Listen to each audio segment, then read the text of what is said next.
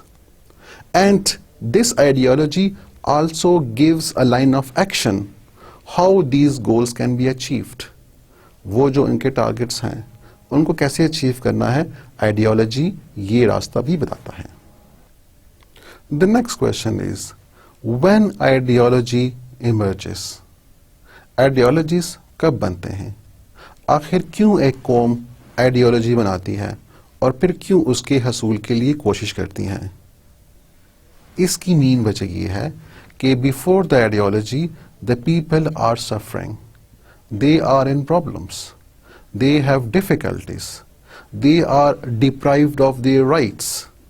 They are neglected. ان کو ان کی حقوق نہیں مل رہے, ان کے ساتھ زیادتیاں کی جا رہی ہیں, وہ مشکل میں ہیں, وہ تکالیف میں ہیں, اور جب لوگ تکلیف میں ہوتے ہیں تو وہ ایک ساتھ ہو جاتے ہیں. آپ روزمرہ زندگی سے ہی اس کی مثال لے لیں کہ when you alone suffer or when you have some difficulty and then you try to find a friend, you want to find another person who is also suffering, and then both of you get united, and if there are more people then you form a stronger group and then you try to find solution to your problem. اور ایسا nation کے ساتھ بھی ہوتا ہے. So they basically are suffering, and therefore this suffering, these difficulties and these problems make the people come together. They get united, and through that unity they set some goals. They find solution to their problems. اب solution کیا ہے, کہاں پہ اس کا حل موجود ہے؟ اس حل کو حاصل کرنے کے لیے these people then start doing efforts, and they also give a direction to their efforts. So that's how the ideology emerges. Okay, for the ideology, the people first of all suffer, they have difficulties, their rights are not given, their social status is neglected, and as a result, they get united and they struggle for their solution to the problems. So, does ideology unite people? Again, question پہ ہم کافی بحث کر چکے ہیں. So yes, ideology unites people because the people have common sufferings. تو جب آپ کی سفرنگ ایک ہو تو لوگ ایک ہو جاتے ہیں, اکٹھے ہو جاتے ہیں. They get united. کہیں کے مطابق ideology is a cementing force. Ideology is a binding force. ایک ایسی قوت ہے جو لوگوں کو ایک کر دیتی ہے, ان کو بائنڈ کر دیتی ہے. So it integrates them, and even ideology also gives direction. یہ ایک سمت بھی متعین کرتی ہے کہ کہاں پہ اس کا حل موجود ہے. تو آئیڈیالوجی نہ صرف لوگوں کو ایک کرتی ہے بلکہ ان کو سمت بھی بتاتی ہے کہ کیسے انہوں نے اپنی مسائل کا حل ڈھونڈنا ہے. تو آپ کو جب مسائل کا حل معلوم ہو جاتا ہے اور آپ کو ایک یونٹی مل جاتی ہے تو پھر آپ کے جو مقاصد ہیں ان کا حصول بھی آسان ہو جاتا ہے. So the people have ideas and the ideas also include the action کہ how you will get that particular objective. And when you struggle, when you do action, then there is a change and your problems are solved. تو اس کی وجہ سے تبدیلیاں آ جاتی ہیں. So ideology results in a change. So ideology brings revolution. It forms new culture. It forms new civilization. Ideologies انقلاب لاتی ہیں.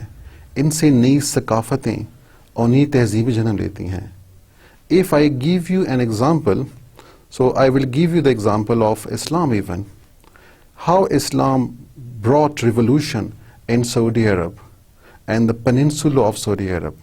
کس طرح اسلام نے ایک انقلاب کی روح پون کیا پورے عرب میں اور کس طرح لوگوں کے اخلاق کو، لوگوں کی ویلیوز کو، لوگوں کی بیہیویئر کو چینج کیا. اور اسی طرح ہر آئیڈیالوجی اپنے لوگوں میں ایک تبدیلی لاتی ہے اور پھر اس کے بعد انقلاب کا پیش خیمہ بھی بن جاتی ہیں. اس پہ بھی ہم مزید بات کریں گے. سو can you name some revolution? کچھ ریولوشنس جو کہ آئیڈیالوجیز کی وجہ سے آئی ہیں، تو can you name some of them? Yes, we can name some of them. We can name Russian revolution جس کو انقلابی روس کہتے ہیں. اسی طرح بر صغیر میں بھی انقلاب آیا. although it was not a bloody revolution, but still through that revolution we have Pakistan being formed and India also being formed because of the partition. اسی طرح چائنا ریولوشن ہے جس میں انقلاب چین کا نام آتا ہے، اور ایرانین ریولوشن ہے، انقلاب ایران ہے. کیا آپ بتا سکتے ہیں کہ یہ جو انقلاب ہیں یہ کون کون سے سالوں میں آئے؟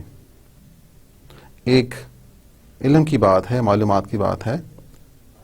رشین ریولوشن کون سے سال میں آیا؟ رشین ریولوشن 1917 میں آیا، جس میں کمیونسٹ نے انقلاب برپا کیا اور پورے سوویت یونین میں، رشیا میں انقلاب آ گیا. The second is Pakistan, and you know the year. This is very simple. It is 1947, in which we got Pakistan, we got independence, because what was the name of the ideology? The name of the ideology was Islamic ideology. Then the next is Chinese Revolution. Chinese Revolution occurred in 1949, and it was occurred again by the communist. And the Iran Revolution was occurred in 1979. So these are some of the revolutions which occurred due to ideology. Some of the ideologies that exist at present are, and some of them are not even present, they have ended. So ideologies are imperialism, fascism, Nazism, socialism, capitalism, democracy, Islamic ideology. So these are the names of some of the ideologies. What is imperialism? To enslave people, دوسرے لوگوں کو غلام بنانا، جس طرح Europe اقوام نے کیا. اس طرح Nazism was the ideology that was possessed by the people in Germany belonging to Nazi party. Fascism occurred in Italy. Socialism occurred in Russia, which states that everything belongs to state. Private property کا وجود ریاست میں نہیں ہونا چاہیے. Capitalism belongs to the European states and America, and it focuses on personal property and private property. Democracy, that the rights belongs to people, all people are equal and they should be given the same share in deciding about their future. And Islamic ideology, you all already know about it. A nation tries to protect and promote its ideology. For example western Europe for capitalism.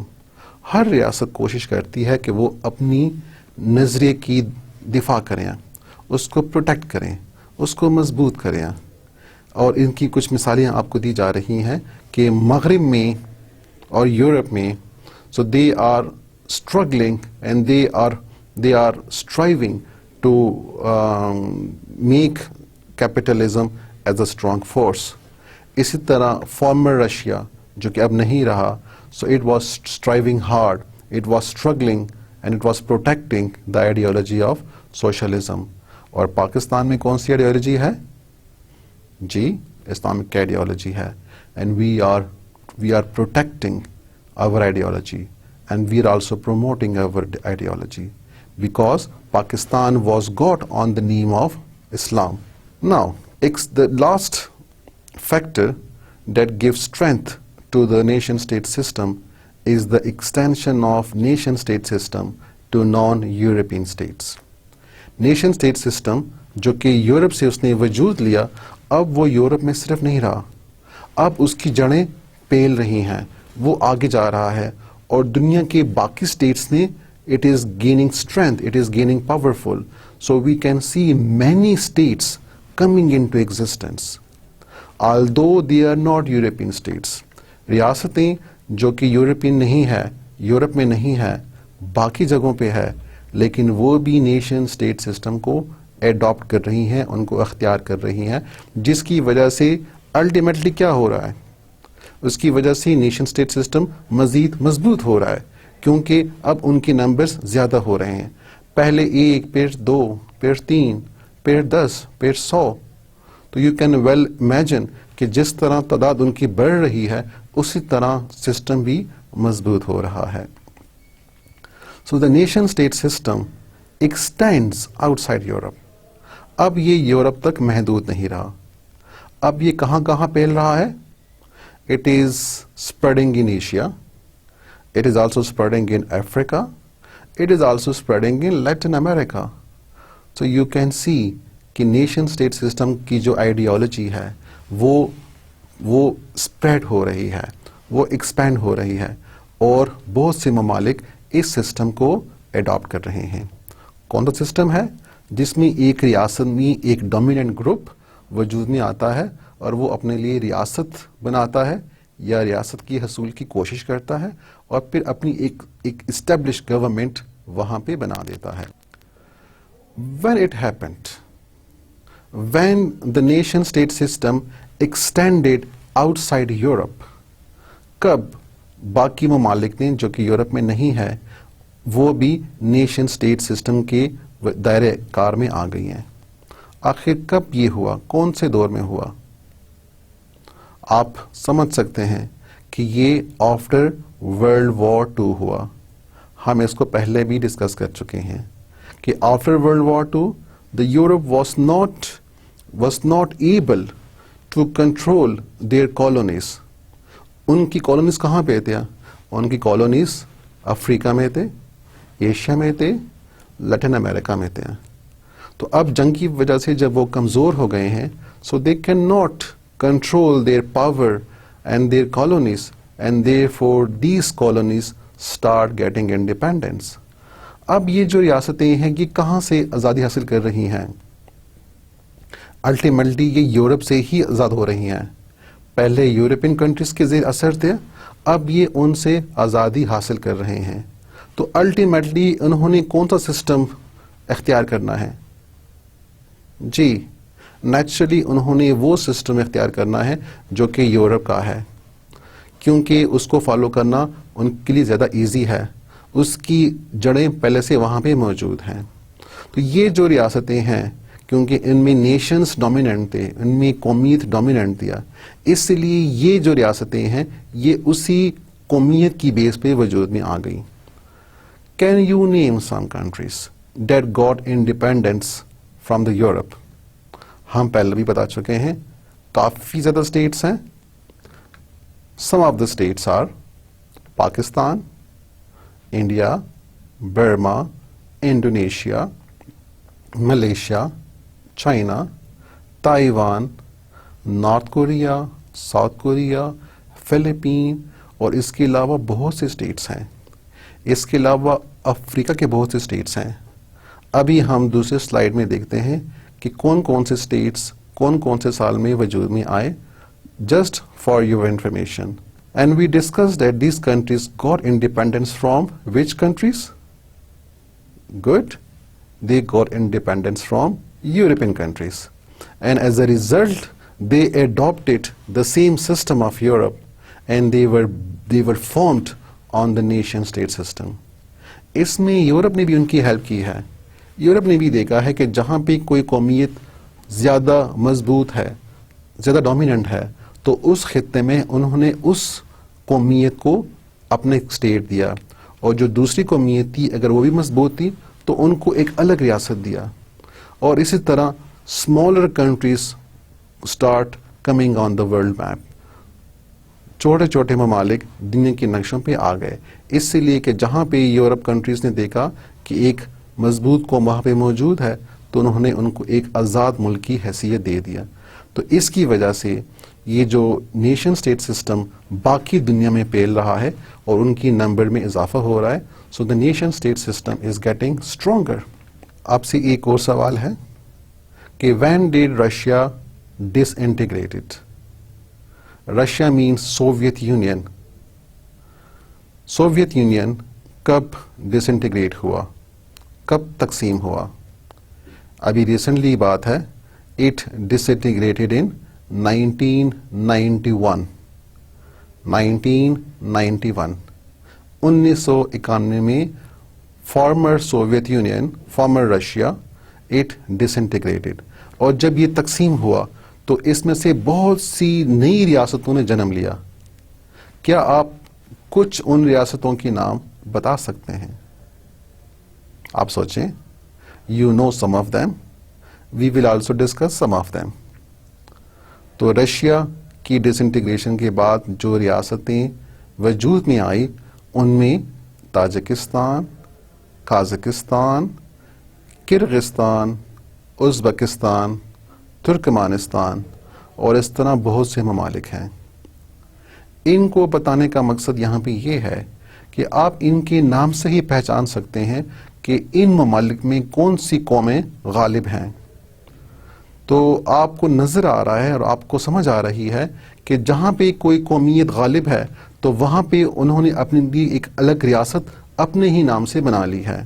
جس طرح Tajikistan میں تاجک قوم ہے, Kazakhstan میں قازق قوم ہے, اس طرح کرغز قوم ہے, اس طرح ازبکستان میں ازبک قوم ہے, ترکمانستان میں ترک قوم ہے, اور اس طرح باقی ریاستیں ہیں. تو آپ کو نظر آ رہا ہے کہ جو ریاستیں وجود میں آ رہی ہیں, ایون ابھی بھی وجود میں آ رہی ہیں, تو وہ بھی ایک نیشن کے نام پہ وجود میں آ رہی ہیں. So the nation state is getting stronger, it is getting more powerful, and many people and many nation states are coming into existence with the passage of time. آج کل جو نیشن اسٹیٹ سسٹمس کی تعداد ہے وہ کوئی 190 سے زیادہ ہے.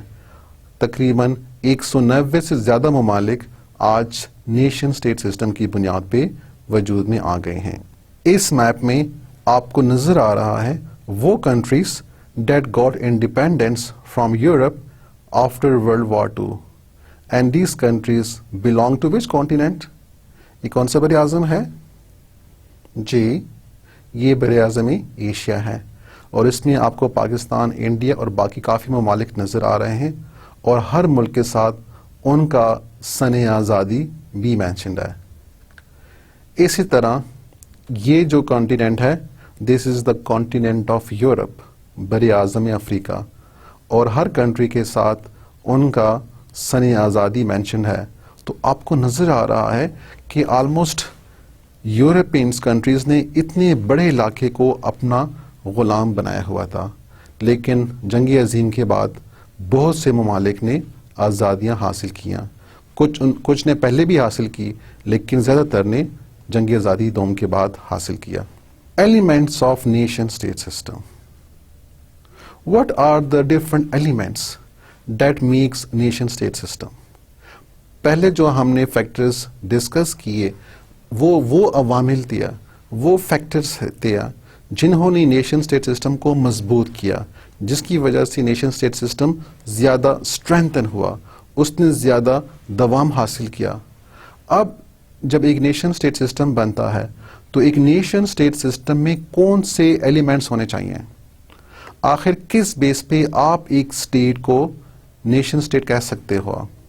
ایک کنٹری اگر ایک اسٹیٹ کہلاتی ہے تو اس میں کون سے ایسے ایلیمنٹس موجود ہونے چاہیے جن کی وجہ سے وہ کنٹری یا وہ ریجن ایک اسٹیٹ کہلا سکتا ہے؟ So there are 4 elements of a nation state system. وہ کون سے ایلیمنٹس ہیں؟ کچھ آپ پہلے سے جانتے ہیں, مجھے علم ہے کہ آپ کو اس کا آنسر کچھ آتا ہوگا, کچھ لوگوں کو سارا آتا ہوگا.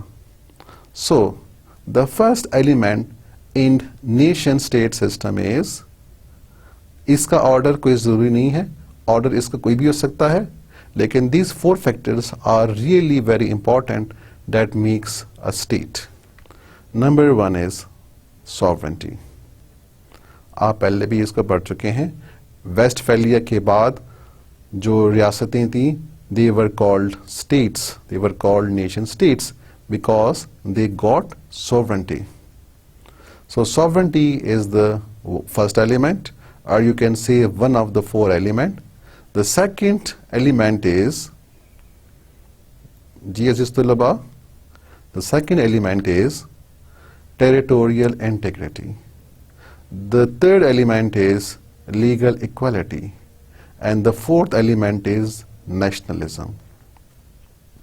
یہ 4 وہ عناصر ہیں جو کہ ایک نیشن اسٹیٹ سسٹم کے لیے ضروری ہے, اور اس کے بغیر وہ نیشن اسٹیٹ سسٹم نہیں کہلا سکتا. آئیں ان کو تفصیل سے پڑھتے ہیں. The first is sovereignty. The question is, what is sovereignty?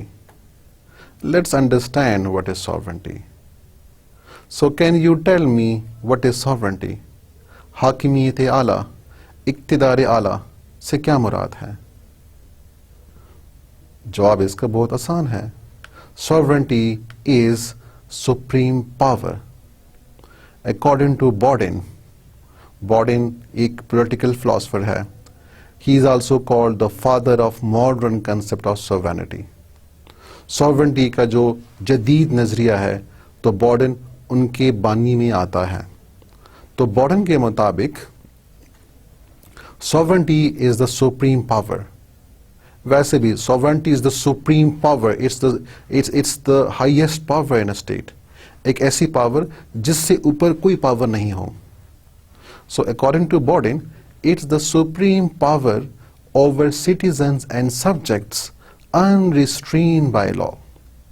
ایک ایسی پاور ہے لوگوں کے اوپر, اور جتنے بھی اس میں سبجیکٹس ہیں, باقی لوگ ہیں, اور باقی آرگنائزیشنز ہیں, باقی ایسوسیشنز ہیں, ان ساروں کے اوپر اس کی پاور موجود ہے, اور اس کی پاور کو کم نہیں کیا جا سکتا, اس کی پاور کو کنٹرول نہیں کیا جا سکتا, کیونکہ سوورن کی پاور بہت زیادہ ہے, اس کی پاور قانون سے بھی زیادہ ہے. So sovereignty is the supreme power of the state. Even sovereign ہی قانون بناتا ہے, تو power of the sovereign to make law, so he has got full power, he has got full authority. Other definition of sovereignty is it's the supreme will of the state.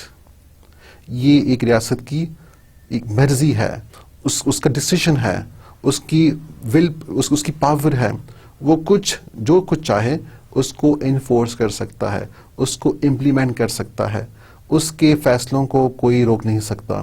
جو ان کی supreme ول ہے, supreme decision ہے, جو اس کے فیصلے ہیں status کیا, تو وہ سوورنٹی ہے. This is according to Willoughby. So we can say that sovereignty is the absolute, unrestrained, supreme authority to make law and enforce it. ایک ایسی عظیم قوت ہے, ایک ایسی زبردست پاور ہے جو کہ انریسٹرین ہے, آپ اس کی پاور کو کم نہیں کر سکتے, اور یہ ایبسلوٹ ہے, یہ مطلق ہے, اور یہ لا بھی بنا دی ہے, اور اس کی پاورز کبھی ختم نہیں ہو گیا. جب تک اسٹیٹ ہے تو اس میں سوورنٹی موجود ہے. ساورنٹی نہیں ہوگی تو اسٹیٹ خود بخود اپنے وجود کھو دے گا. A state which is not sovereign cannot make treaty or become member of international organization. کیونکہ اگر ایک اسٹیٹ ساورن نہیں ہے تو وہ کیسا معاہدہ کر سکتا ہے؟ معاہدہ تو آپ ایک پاورفل بندے کے ساتھ کرتے، ایک پاورفل ایجنسی کے ساتھ کرتے ہو. اگر کسی ایجنسی کے ساتھ پاور ہی نہیں ہے تو you will not make a treaty with that particular agency. تو اگر ایک اسٹیٹ ساورن ہے، اس کے ساتھ پاور ہے، تب آپ اس کے ساتھ معاہدے کر سکتے ہیں، کیونکہ وہ اپنے معاہدوں کی پاس کر سکتا ہے، اس کو انفورس کر سکتا ہے. اور اسی کے ساتھ اگر کوئی اسٹیٹ ساورن نہیں ہے تو it can not become a member of international organisation. Even U N میں بھی اگر آپ ایک ممبر بننا چاہیں، ایک اسٹیٹ ممبر بننا چاہیں، تو اس کے لیے لازم ہے کہ وہاں پہ ساورنٹی موجود ہو، ورنہ وہ یو این کا ممبر نہیں رہ سکتا اور نہ ہو سکتا ہے. Now, the question is, can there be two or more sovereign in a state? کیا پاسبل ہے کہ ایک ریاست میں ایک سے زیادہ پاورز ہوں، ایک سے زیادہ حاکمیت ہوں، ایک سے زیادہ اقتدار اعلیٰ موجود ہوں؟ کیا ایسا پاسبل ہے؟ نہیں، ایسا پاسبل نہیں ہے. ایک اسٹیٹ میں صرف ایک ہی ساورن ہو سکتا ہے. So only one sovereign exist in a state. ایک اسٹیٹ جہاں پہ دو ساورن ہوں تو وہ پاسبل ہی نہیں ہے، کیونکہ دونوں میں الٹیمیٹلی ایک کمپٹیشن ہوگا، دونوں میں ایک ریس ہوگا، دونوں میں کنفلکٹ ہوگا، اور کنفلکٹ کی وجہ سے ایک پاورفل ہو جائے گا. تو جو پاورفل ہے وہ ساورن ہے.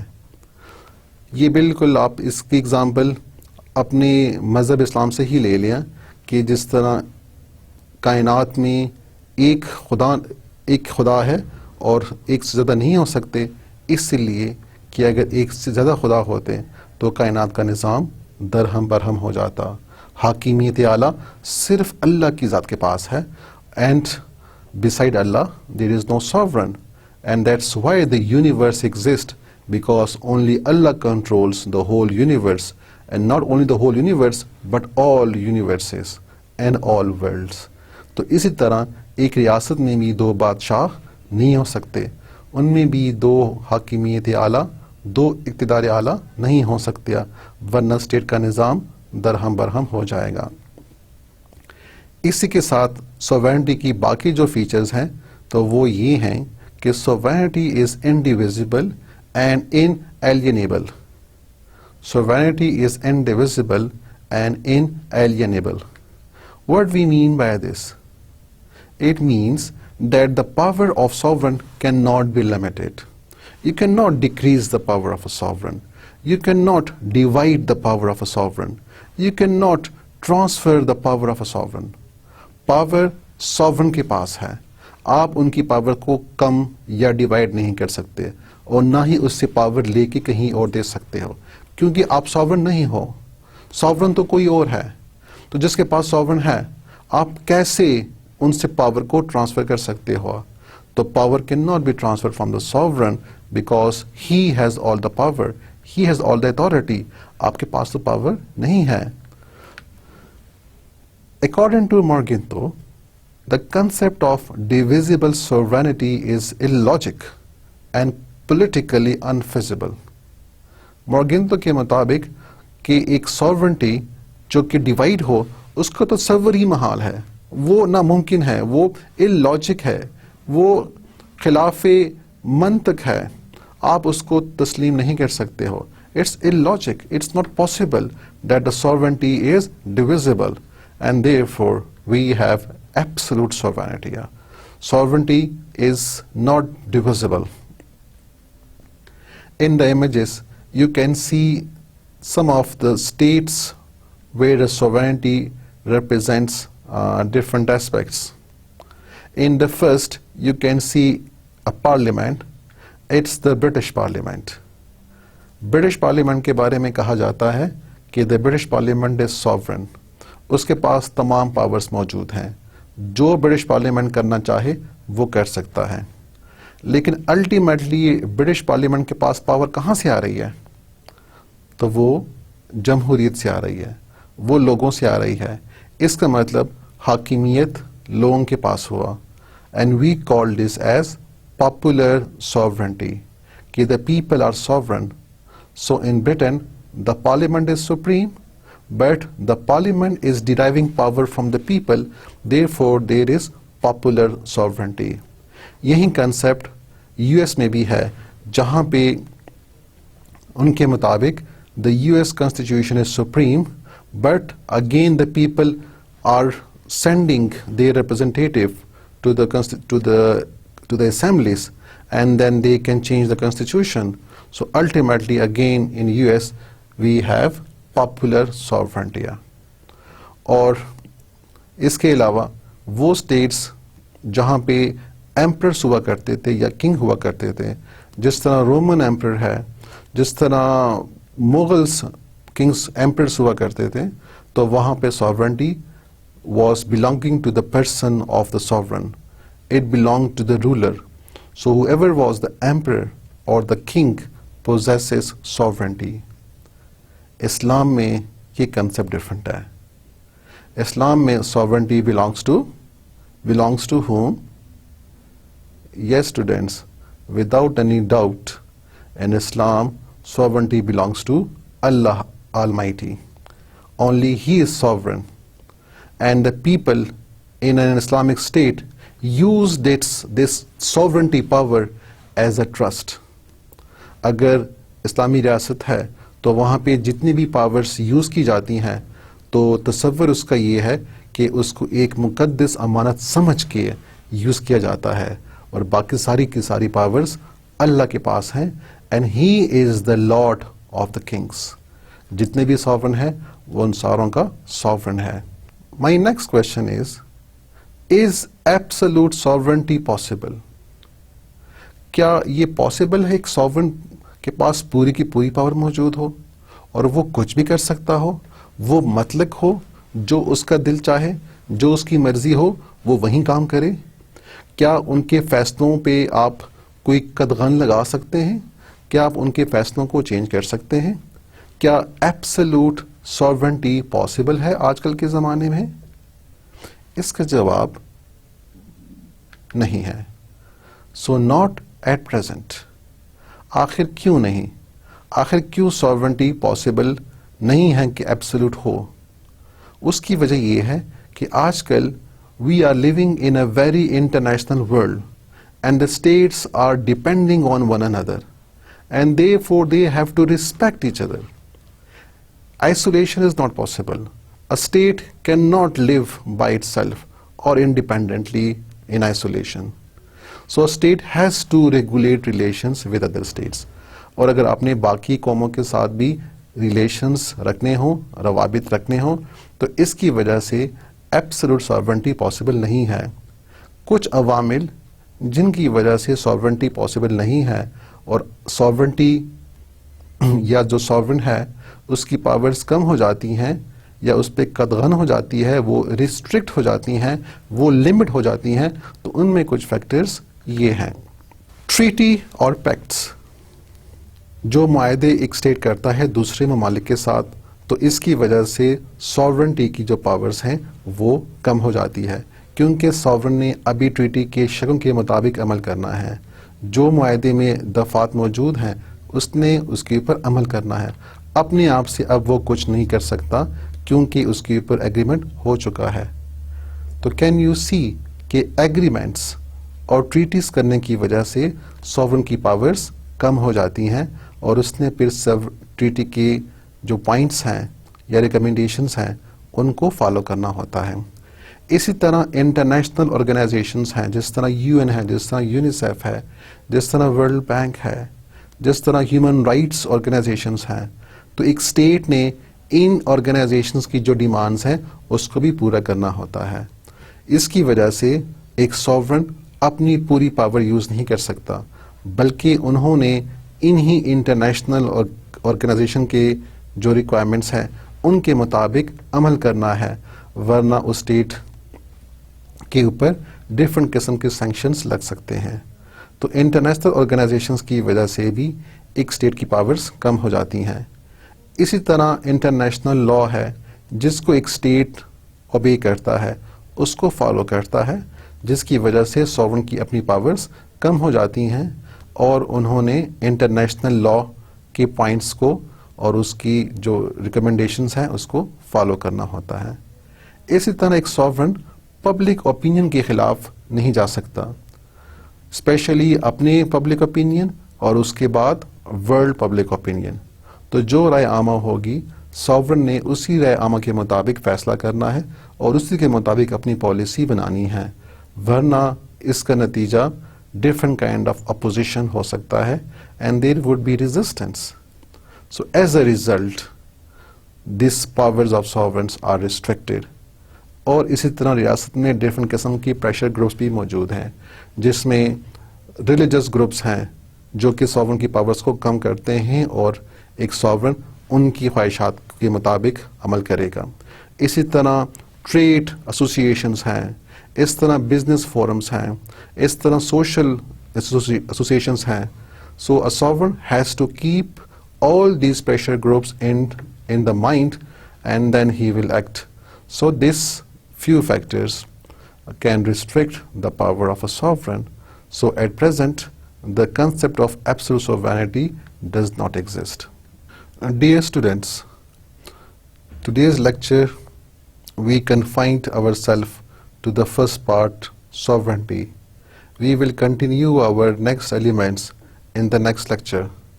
Before I finish, let's have a review of today's lecture. آج کے لیکچر میں ہم نے ان فیکٹرز کو ڈسکس کیا جنہوں نے ایک نیشن اسٹیٹ سسٹم کو تقویت دیا and it helped in contributing to the strength of the nation state system. اس میں first factor was rise of nationalism, the second was military movements and warfare, the third was rise of ideology, and the fourth was extension of nation state system to non European states. پہلے factor میں ہم نے یہ discuss کیا کہ nationalism کی spirits جب قوموں میں وجود آ رہی ہیں تو قوم بیدار ہو رہی ہیں اور جس کی وجہ سے لوگ متفق ہو رہے ہیں, ان میں اتفاق پیدا ہو رہا ہے. تو نیشنلزم کی جو فیلنگز ہیں وہ لوگوں کو ایک مضبوط گروپ بنا رہی ہیں, جس کی وجہ سے وہ اپنی ریاست کو سپورٹ کر رہے ہیں اور ریاست مزید مضبوط ہو رہی ہے, جس کی وجہ سے نیشن اسٹیٹ سسٹم مضبوط ہو رہا ہے. دوسرا فیکٹر فوجی تحریک ہیں جس کی وجہ سے بھی نیشن اسٹیٹ سسٹم مزید مضبوط ہوا. جیسے بہت سے ممالک میں فوجی حکومتیں آئیں یا فوج کو زیادہ پاور دی گئیں, اور اسی کے ساتھ when they start coming different types of deadly weapons, مہلک ہتھیار وجود میں آئے اور فائٹرز آ گئے, سب مرینز آ گئے, مختلف قسم کے ٹینکس آ گئے, مختلف قسم کے خطرناک قسم کے بامز آ گئے, تو جس کی وجہ سے لوگ زیادہ متفق ہوئے, زیادہ ان میں اتحاد پیدا ہوا اور انہوں نے اپنی حکومتوں کو زیادہ سپورٹ کیا تاکہ وہ اپنے آپ کو بچا سکیں. اپنی ملک کو سپورٹ دیں گے تو گورنمنٹس ان کی مضبوط ہوں گی, جن کی وجہ سے الٹیمیٹلی خود قومیں مضبوط ہوں گی. تو ملٹری موومنٹس کی وجہ سے بھی ریاستیں زیادہ مضبوط ہوئیں اور ان میں زیادہ concept of existence and concept of independence نے جنم لیا. اسی کے ساتھ آئیڈیالوجی, جیسے جیسے آئیڈیالوجیز بڑھتی گئیں اور مضبوط ہوتی گئیں تو نظریات, کیونکہ لوگ نظریے سے پہلے they suffer, they are in problems, they are in difficulties, and as a result, due to these difficulties, the people get united and they form an ideology. تو جب وہ اپنا ایک نظریہ بناتے ہیں, they make an ideology, so the people start struggling collectively to make their ideology materialized. اپنی ideology کے حصول کے لیے وہ پھر محنت کرتے ہیں, وہ پھر اسٹرگل کرتے ہیں, جدوجہد کرتے ہیں, اور الٹیمیٹلی وہ اپنی آزادی یا جو بھی ان کے مقاصد ہیں آئیڈیالوجیز کے وہ حاصل کر لیتے ہیں. تو آئیڈیالوجی لوگوں کو متفق کرتی ہے, ان کو ایک کرتی ہے, اور پھر لوگ ایک ریاست کے لیے جدوجہد کرتے ہیں اور پھر اپنی ریاست کو حاصل بھی کر لیتے ہیں، اور اسی طرح آپ کا اسٹیٹ سسٹم مزید مضبوط ہو جاتا ہے. اسی کے ساتھ the extension of nation state system to non-European states ہوا، جس میں نیشن اسٹیٹ سسٹم کا جو کنسپٹ ہے وہ یورپ سے نکل کے باقی بر اعظموں تک پھیل گیا، جس میں افریقہ کی ریاستیں ہیں، جس میں ایشیا کی ریاستیں ہیں، جس میں لاطینی امریکہ کی ریاستیں ہیں. تو یہ جو کنٹریز ہیں، so they were getting independence, and they were getting independence mostly after World War II. And because they were getting independence, so they were getting independence from Europe. And as they were getting independence, so they were formed on the basis of nations. So the European countries observed the dominant nationalities. کسی خطے میں جو بھی مضبوط nationalities موجود ہوئے، جو بھی مضبوط قومیں وجود میں تھیں، تو یورپین کنٹریز نے ان کو آزادی دیا، اور یہ جو ریاستیں دیا یہ پھر اسی قوموں کے نام کے ساتھ وجود میں آ گئیں. So this is how the European nation state system spreaded to the other non-European states, and the countries from Asia, Africa and Latin America got independence because they have a dominant nationality in their country, and therefore they got independence. تو یہ وہ 4 elements ہیں، 4 factors ہیں that contributed to the strength of nation state system. انہوں نے nation state system کو مضبوط بنانے میں مدد کیا. اب ایک نیشن اسٹیٹ سسٹم کے بننے میں کون سے ایلیمنٹس ہیں؟ تو وہ 4 ایلیمنٹس ہیں. ان میں فرسٹ ایلیمنٹ ہے ساورنٹی، پھر دوسرا ٹیریٹوریل انٹیگریٹی، تیسرا legal equality, and the 4th is nationalism. ہم نے ساورنٹی کو ڈسکس کیا کہ ساورنٹی سے مراد حاکمیت اعلیٰ ہیں. It is the supreme power in a state. It is the ultimate power in a state. It is a power which cannot be decreased, which cannot be divided. اور ایک state میں صرف ایک ہی ساورن ہو سکتا ہے. تو ایک اسٹیٹ میں ساورن ہوگا تو وہ اسٹیٹ کہلائے گا. جس طرح 1648 سے پہلے the European nations were not called a state کیونکہ ان کے پاس ساورنٹی نہیں دیا، ان کی پاورز کم کر دی گئی تھیں یا وہ خود مختار نہیں تھے، اسی لیے کہ Roman emperor and the Roman church would give them directions. تو جب وہ ان کے فیصلے ماننے کے پابند تھے اس لیے وہ ساورن نہیں تھے. لیکن after peace of Westphalia the principle of sovereignty was established, and therefore sovereignty is a very important element in the nation state system. Sovereignty کی پاور کو ختم بھی نہیں کیا جا سکتا، نہ اس کو ڈیوائڈ کیا جا سکتا ہے.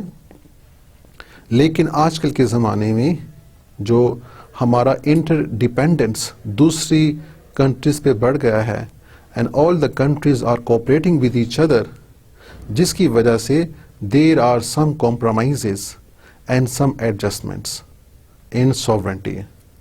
تو جو ساورنٹی کا کنسیپٹ ہے اس میں کچھ موڈیفیکیشنز ہو گئی ہیں، اس میں کچھ ایڈجسٹمنٹس ہو گئی ہیں، کچھ کمپرومائزز آ گئی ہیں، تاکہ سارے اسٹیٹس ایک دوسرے کے ساتھ حفاظت سے اور پراسپیرٹی کے ساتھ رہ سکیں. یہ ساورنٹی کی پاورز کن وجہ سے کم ہو جاتی ہیں؟ یہ کم ہو جاتی ہیں ٹریٹیز کی وجہ سے، یہ انٹرنیشنل لاء کی وجہ سے کم ہو جاتی ہیں، انٹرنیشنل آرگنائزیشنز ہیں ان کی وجہ سے کم ہو جاتی ہیں، یہ پبلک اوپینین کی وجہ سے کم ہو جاتی ہیں، اور اسی کے ساتھ جو پریشر گروپس ہیں اس کنٹری میں ان کی وجہ سے بھی ایک اسٹیٹ میں جو ساورنٹی ہے ان کی پاورز کو ریسٹرکٹ کر دیا جاتا ہے، کیونکہ الٹیمیٹلی ساورنٹی نے ان تمام چیزوں کو دیکھنا ہے. So this was all for today's lecture. I hope you have understand the concept of sovereignty and the elements of nation state system. I wish you best of luck. Allah Hafiz.